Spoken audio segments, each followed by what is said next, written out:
அன்பு, நட்பு, ஒற்றுமை ஆகிய மூன்றையும் கருவாக கொண்டு செயல்பட்டு வரும் பொதுநல அறக்கட்டளையான மல்லாடு தமிழர் நல சங்கம் சார்பில் 9வது ஆண்டு மரம் நடும் நிகழ்வு ஜூலை 6ஆம் தேதி ஞாயிற்றுக்கிழமை காலை 10 மணிக்கு கோரைக்கான் ஆரை காலனி பகுதியில் நடைபெற்றது.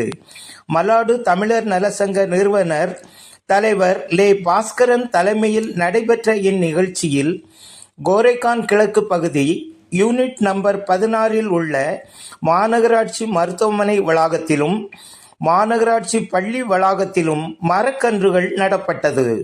வேப்ப மரக்கன்றுகள், புளியங்கன்றுகள், நாவல் மரக்கன்றுகள், அரச மரக்கன்றுகள், மாமரக்கன்றுகள், தென்னை மரக்கன்றுகள், எலுமிச்சை மரக்கன்றுகள் உள்ளிட்ட 560 மரக்கன்றுகள் மற்றும் பனைமர விதைகள் 223 வேப்ப மர விதைகளும் நடப்பட்டது.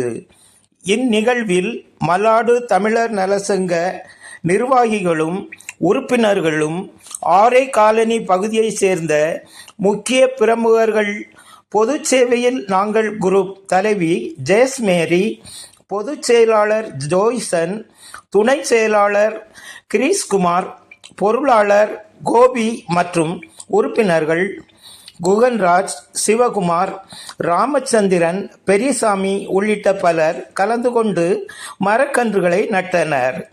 சிறப்பு அழைப்பாளர்களாக ஆரை காலனி காவல் நிலைய அதிகாரிகள் திருமதி ஜாதவ், திருமதி காம்ப்ளே ஆகியோர் கலந்து கொண்டு சிறப்பித்தனர். அனைவருக்கும் பொது சேவையில் நாங்கள் குரூப் சார்பில் மதிய உணவு வழங்கப்பட்டது.